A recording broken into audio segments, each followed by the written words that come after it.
streak continues, and the Yankees offense is rolling. Took 2 hours and 46 minutes for the Yankees to win again. Hedrick the win. Bednar's 10th save. deGrom his second loss. He went 6 in the third. McMahon, Chisholm Jr., and Goldschmidt all connected for the long ball. Welcome in, everybody, to the W.B. Mason Yankees postgame. Justin Shackle, Jack Curry with you. Yankees win it over the Rangers 7-4. They take the series opener. And, Jack, as we get to your Hyundai opening comment, you credit the Yankee offense for erasing an early deficit against one of the best pitchers in baseball, and the Yankee bullpen doing yeoman's work, all leading to a 5th consecutive win. Justin, when you fall behind 3-0 against Jacob deGrom, you're supposed to lose that game. Let's be honest about it. When the Rangers have had a 3-run lead with deGrom on the mound coming into tonight, they'd been 24-2. Well, make it 24-3 because the Yankees believe in themselves and they believe in the ability to come back. They struck in the bottom of the first with back-to-back doubles from Judge and Bellinger. McMahon had a pivotal at-bat for a 2-run homer, and then Chisholm had a home run in the 6th that vaulted the Yankees ahead. And the Yankees proved that they are kryptonite for deGrom. He's allowed 7 runs against them in 2 starts. He's allowed 6 runs against every other team that he has faced this season. They continue to believe in themselves. Justin, they've won 15 of 17. How impressive is that? The 2009 Yankees who won a World Series, they didn't even do that. Wow. Well, we're going to hear from Jazz Chisholm Jr. in a moment. Also thoughts from Aaron Boone. But let's take a look at how the Yankee offense did get to Jacob deGrom. It's our Ford highlights. As we take a look at the Yankees offense tonight, they're presented by your local Ford stores. Bottom one, already 3-0 Rangers, and Cody Bellinger continues to crush. Launching this pitch just off the top of the wall in right center. Aaron Judge scoring easily, so the Yankees get on the board. They trail 3-1 at that point. And then at the bottom of the second, Ryan McMahon, he continues to heat up. That was an 8-pitch at-bat. McMahon wins it, puts it onto the porch. 3rd home run of the season, and the Yankees with that one swing jack tied up at 3 as McMahon, he is warming up here. Yeah, bottom of the 6th, Jazz Chisholm up. We talked on the pregame. Hunt fastballs, be smart, aggressive. That is what Chisholm did right there, sending the ball into the stands, his 4th of the season. It traveled 413 feet. The Yankees are up 4-3. Jazz is pretty excited, and so is Jose Caballero with a runner on first in the 7th. deGrom still on. That's a beautiful bunt single to put a couple of runners on base and end deGrom's night. So deGrom exits the game at that point. Then here in the 7th, as the Rangers turning to Jalen Beeks, they decide to intentionally walk Judge to load the bases, but then you have to deal with Cody Bellinger, and he makes them pay with the bags full. 2 runners score. Judge goes to 3rd. A 2-run double for Cody Bellinger. Just like that, it's a 6-3 Yankee lead. So the Yankees pick up the victory. It's memorable moments presented by Prevagen, made for your brain, as the Yankees improve to 25-11 on the season. It's the best mark in the American League. The Rays are 2nd in the AL East, and the Yankees have now won 15 of their last 17. And despite the spotty start from Elmer Rodríguez, the rotation has the best ERA in baseball now at 2.77 mark. More home runs as well, 60 on the season. One of them was hit by Jazz Chisholm Jr. off deGrom in this game, and he was on the field with Meredith after the win. Jazz, this offense trailed by 3 before you even had an at-bat. How significant was it knowing how good Jacob deGrom can be for Judge to double there in that 1st inning and Bellinger to drive him in just to get 1 on the board?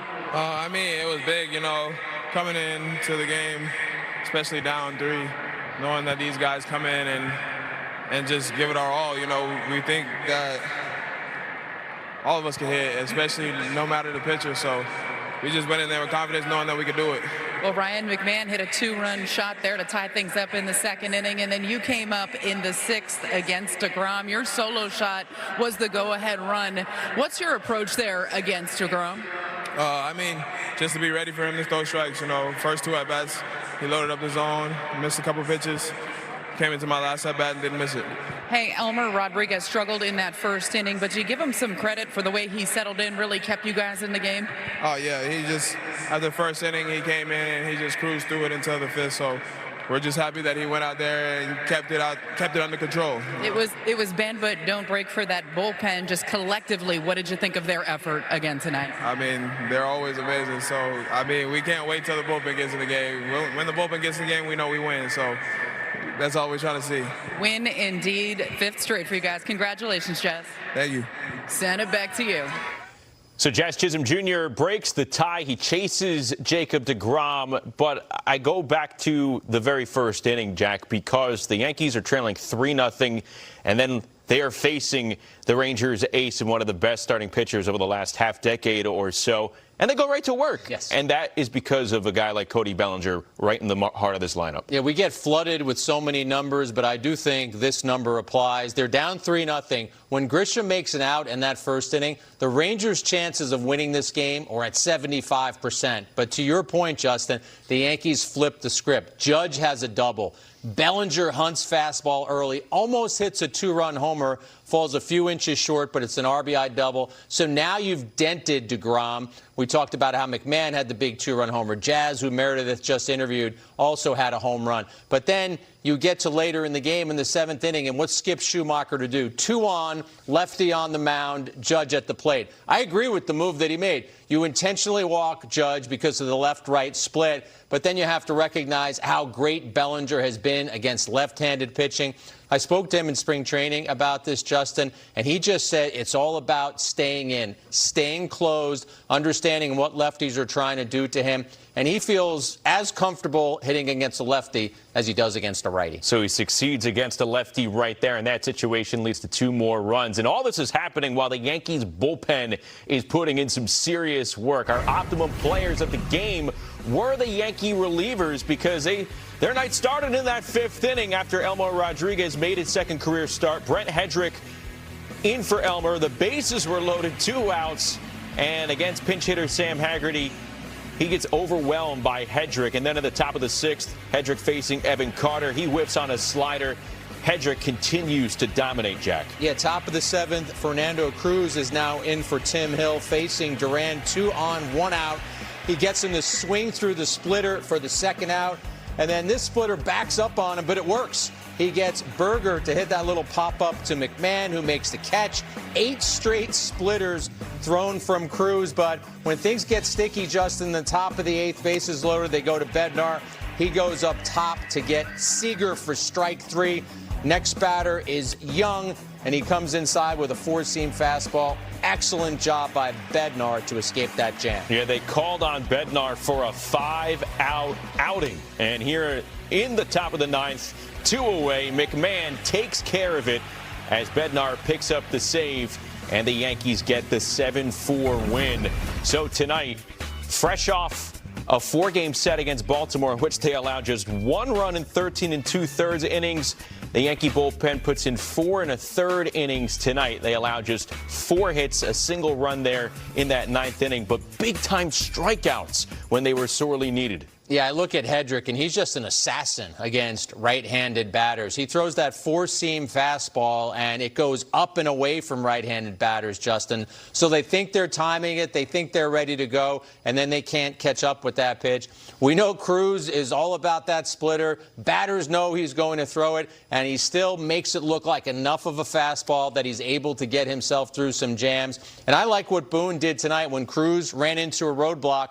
Bednar has not had a lot of work lately. He's your workhorse. He's your closer. Use him to get that 5-out save, and Bednar did a really good job of shutting things down. Well, we're going to hear from Aaron Boone coming up shortly. Yankees win this one 7-4. And before we go to break, just before first pitch tonight, the Yankees announced that they will continue to honor the life and legacy of John Sterling by wearing a memorial patch on their uniform sleeves.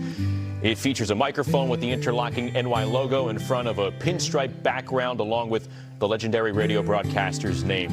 The Yankees are going to debut the patch at the start of the next homestand, May 18th, against Toronto, and it will don their uniforms for the rest of the season.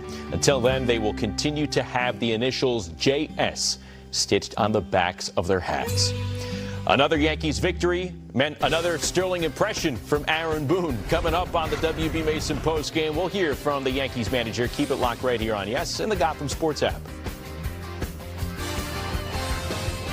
The Yankees postgame show on Yes is presented by WB Mason. Count on who but WB Mason for next day free business delivery of Blizzard spring water.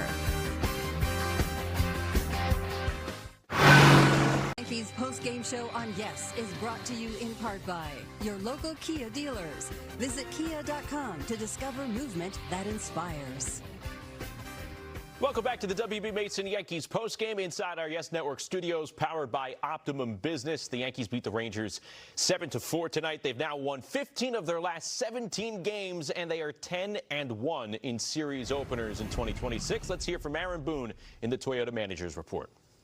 Aaron, knowing how tough Jacob deGrom can be down 3 before you guys even get in at bat, just what do you think of the job that the offense did, kind of chipping away there?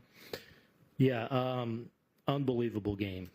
I mean, in the first there, it's like, and we're short in the pen, and it's like, you're just kind of thinking of ways you hopefully can finish the game. And credit to Elmer for picking himself up and giving us 4 2/3, after a rough start there. And then just so many good at-bats to pull us back and take the lead. And then thought the pen did a great job of just kind of handing it off to one another. So, that's a really good one right there. You mentioned Elmer and then kind of settling in. Before the game, you talked about the strike throwing, 4 walks today. Just why do you think he wasn't able early on to have the... Yeah, just having a hard time getting settled. Again, though, credit to him. It really could have gotten away there. And, to have 2 long at-bats to start it and lose them both, and then a base hit right away, to limit the damage somewhat and still just kind of grind his way through it. Proud of the effort and a great learning experience. You're in the fire right there, and it can go haywire really quick. And he didn't flinch. It certainly wasn't perfect, but he battled his butt off. Just Bellinger in the 7th inning, I believe it was, drove in another 2 with a single. They intentionally walked Judge. We've seen that before, but just how impressed are you with him in those situations and really with runners on? Yeah, he's great, and he's obviously swinging the bat really, really well right now. And he and I'll sit over there a couple batters away, and we'll always talk about, you think if this happens, you think they walk him. So we're always kind of talking through that, and then he's always ready for it. He's always, sometimes he's up there so quick, I'm like, settle down, but he handles the situation so well, and just he's swinging the bat so well right now. So big time at bat, to give us a little cushion. In the middle, Boone. I know Bednar gave up a run, but generally the bullpen continues to be pretty solid. What do you think, whether something you've done with your approach to using them or things they've done, has allowed them to kind of settle in, the way they have when it was a group that maybe didn't have any kind of defined roles early? Yeah, I think they're just better than everyone thinks, first of all. And they've just done a good job, they're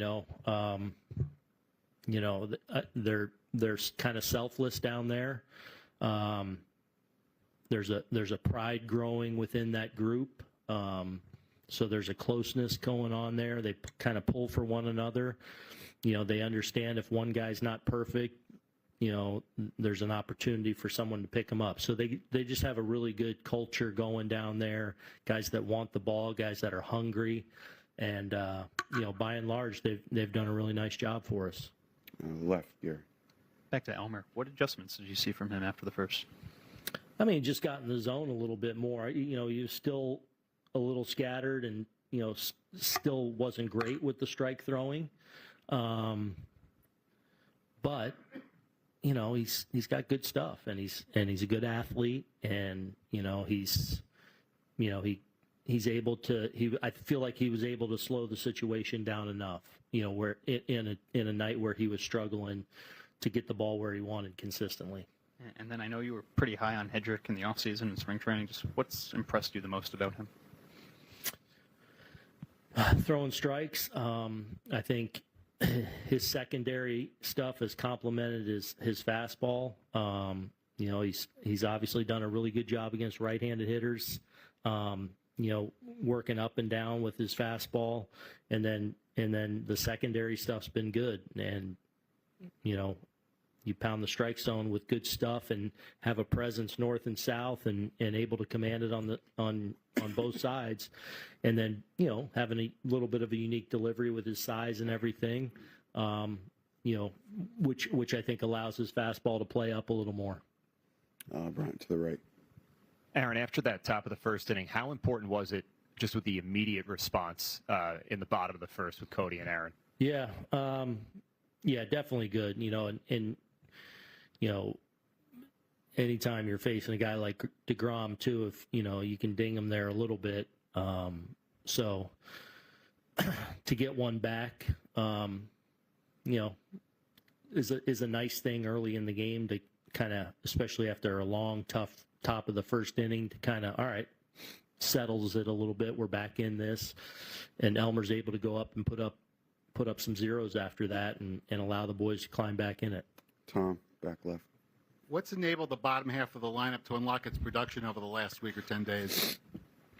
I think just, guys that are, good hitters or capable hitters that, are finding their level a little bit. Max got some big hits for us over the last couple of weeks. Caballero, similar, huge bunt there to set up that big inning late by Cabby, where he executes the drag bunt perfectly. Goldie, some really good swings tonight. So, in Austin, I feel like now for 2-3 weeks has been having really good at bats. Even tonight, he didn't have anything to show for it, but I felt like he was on a lot of things, and I've seen that at bat quality there. Just be a lot stronger down at the bottom of the order, night in and night out. Bob and Joel. Aaron, what were your thoughts on bringing Bednar in the eighth and the job he did there? Yeah. We were short down there tonight, so, that was the game there. So, Bus has been the one guy that we've, that's had a little bit of rest down there. So tonight was that night where, not something I'm going to do a lot there, where I'm going to ask him to get 4 outs, or tonight 5 outs. But tonight was the night where we kind of needed it, and to come in with the bases loaded and get Seager and Young there and be fairly efficient doing it, set him up to be able to be in play to do what he had to do in the ninth there. Joe. Aaron, 2 things if possible. I know it's right after the game. Have you heard anything on how Rodon and Cole did today? No. And just if Rodon is going the next turn around, we've asked you a lot of theory questions up till now, like what are you doing, etc. I wonder, you lead the majors in rotation ERA, and you're about to get back one of the better starters in baseball with one of the better starters in baseball right behind that. Yeah. I wonder what you think about that. Well, first things first is Carlos is probably next. Garrett's still got some to go. So there's a lot of time between now and when Garrett might be back. So, we'll cross that bridge when we get there. I think there's a clear avenue for Carlos right now. And assuming everything went well and he checks out good tomorrow, he'll likely join the rotation next. I didn't actually mean like who's he replacing. I mean, what do you think? Like we've been asking you. Oh. These 2 guys, you're actually now going to. Oh, I see. I'm sorry. And they're going great. Yeah, it's exciting. Like, I'd say the same thing on the position player side. Like, the kind of depth that and competition and amount of good players, again, competing for meaningful roles, is pretty awesome. Blair. Before the game, on the right. Before the game, the Yankees announced they were going to wear a tribute patch for John Sterling on the uniforms. Just what are your thoughts on that? I love it. Love it. The JS on the hat, I know we're going to be wearing that for the next couple of weeks till they get it lined up on the uniform. So I think it's appropriate, certainly, and glad we'll be able to honor his legacy throughout the rest of the season. Right. To the right. You're short in the bull. How short were you in the bullpen? Like, how many guys did you have beyond the guys that you used? Not a lot. Not a lot. Especially with, the next couple days coming too. So, Jorge, you have one? Last one. Is that strictly usage, or is there? Yeah. Okay. Yeah. No injuries? Huh? No injuries. No. Okay, thank you. Yep. I want to stay on the subject of the bullpen. So Boone obviously saying that they were short tonight. He also said that that's a group that picks one another up, and you don't have to look too far tonight. 7th inning, Fernando Cruz coming in, picking up Tim Hill. Then the very next inning, David Bednar does the same for Cruz in a big 5-out save. So in the lineup, the position players talk about passing the baton, and in the bullpen, it is what you just said it is. I'm going to go out and I'm going to take the baseball from my teammate, and I'm going to pick him up and make sure that I get those big outs. And I think the bullpen, it's ready every night, Justin, but the bullpen knew it had to be ready tonight. Ryan Yarbrough was up in the first inning. Elmer Rodríguez had a struggle of the first inning, 37 pitches. To his credit, he stabilized himself and got through 5, but Elmer got 14 outs. The bullpen got 13. And I go back to a conversation I had with Aaron Boone earlier this year in which he talked about the Yankees need some bullpen arms to emerge. And we've seen that. Hedrick has been one of them. Tim Hill continues to be great out of the bullpen, although he had a little bit of a stumble tonight. And then Boone drove the bus tonight, right? Bednar is apparently called bus, and in throwing only 18 pitches in the last 6 days, he was going to make sure he used him for a heavy workload tonight, and Bednar got it done. Could be a strong case for the bullpen to receive the championship game belt on back-to-back nights. We shall see. That is possible. Yeah. I might side more towards Bellinger, but I guess we'll find out when the Yankees post that on social media. That's right. What adjustments did you make after that first inning that allowed you to kind of settle in a little bit and go into the 5th? I mean, obviously, first inning wasn't the first inning I was trying to go for. I mean, just 2 walks to start the game I can't be doing that. Like, obviously, it makes me go in trouble. Like, gotta struggle a little bit there, but I mean, after that, just try to be simple, just go there, attack, and try to do too much, and feel like it worked better. Why do you think you've had trouble both games early on, just kind of finding the zone a little bit? Yeah, I mean, feel like I was just trying to maybe at times just be too perfect, maybe doing too much, but it's like after that, just try to think simple, just go one pitch at a time and try to go pitch by pitch, and I feel like I did a better job. What were you able to do to keep from getting the big hit, though? Who was us? What were you able to do to keep them from getting the big hit? They loaded the bases 3 times in this game.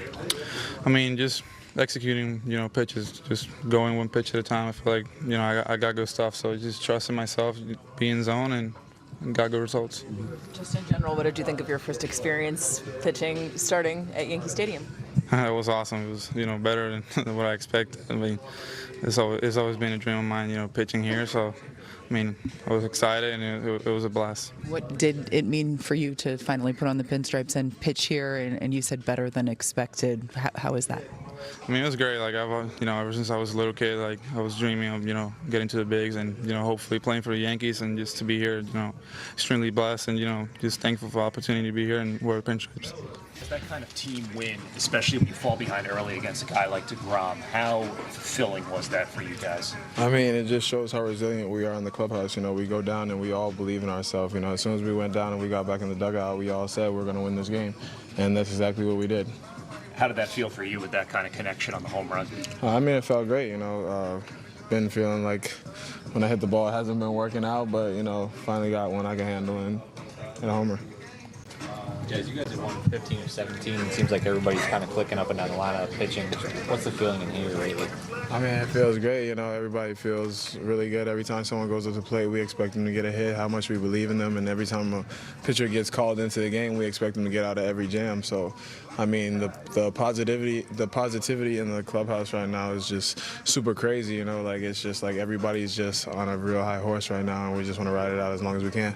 What did you think of Elmer, who got hit around in the first inning, to continue and keep going and get all those innings and turn it around? I mean, we thought that was amazing, especially his second outing in the big leagues, to go out there against guys like that, Corey Seager and Josh Jung, who's doing really good, and just go out there and just calm down after the first inning and giving up a couple of runs. And I don't know how many guys came up that inning, probably like 9 or 8, but just to see him go out there and calm down after that and really execute his plan was great. Jazz, it was mentioned you guys 15 to 17, and you're talking about how well things feel in here. Next turnaround, you get Carlos Rodon back, and probably not long after that, you might get Garrett Cole back. I just wonder what you think about, like, a team playing like that, getting those guys. I mean, we can't wait. Those guys are what makes us who we are, especially when it comes to the playoffs, too. So right now, we're just hoping they just stay healthy and come back as soon as possible. Guys, when you hit a ball like that, you look into the dugout, then you flip your bat, what are you thinking? Finally. No. Yeah, but like it's about time, you know. Like been waiting on it, been working on it, and finally getting some luck, you know. Did you make any changes that you had been working on where you're like finally had the breakthrough, or was it more just being patient with the results and what you had been doing? Yeah, just being patient with the results. Had a lot of good swings, have a lot of hard outs in the past week, you know. Not any good luck, but trying my best not to change anything and just keep going out there and hitting the ball hard. I mean, I think it's just been like one a game, just trying to stay in there, you know. But, you know, just keep on working on it every day.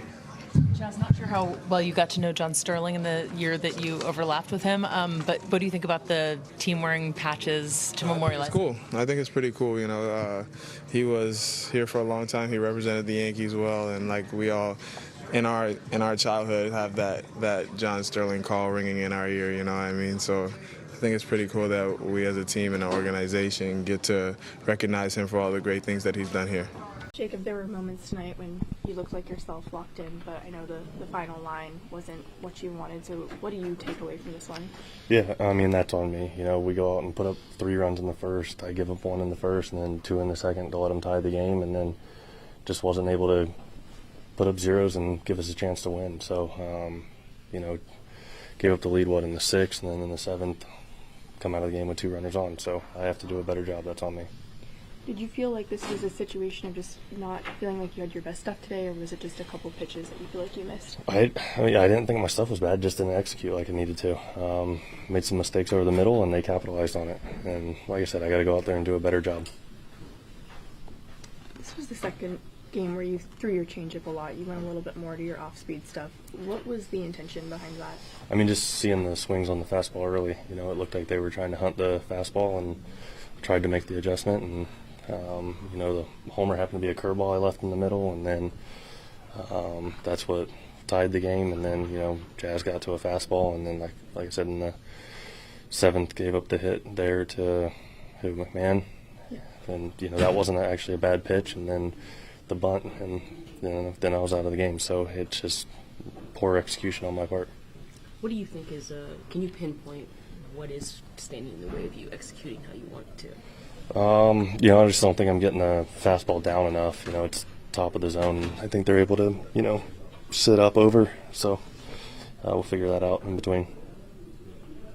The home run that McMahon hit was a curveball, right? Mm-hmm. It, like location-wise, it wasn't in the middle of the zone. Yeah, it just needs to be down. Up. Yeah, I got to get that ball down. Okay. You know, that's the whole thing. Everything that was hit. You know, Bellinger's up away fastball, double off the wall. Judge was an up away fastball. Nothing's really where I want it. So I know I've asked you this before, but like when you have nights where you can't get the ball down, like is there a commonality to why? You know, if I knew that, I'd probably try to fix it a little sooner. Felt like there in I made the mistake to Jazz that he got to, but there in the 5th, 6th, and even the start of the 7th, I felt like I was locating down more. So I was trying to make the adjustment, just, you know, still making mistakes in the middle of the plate.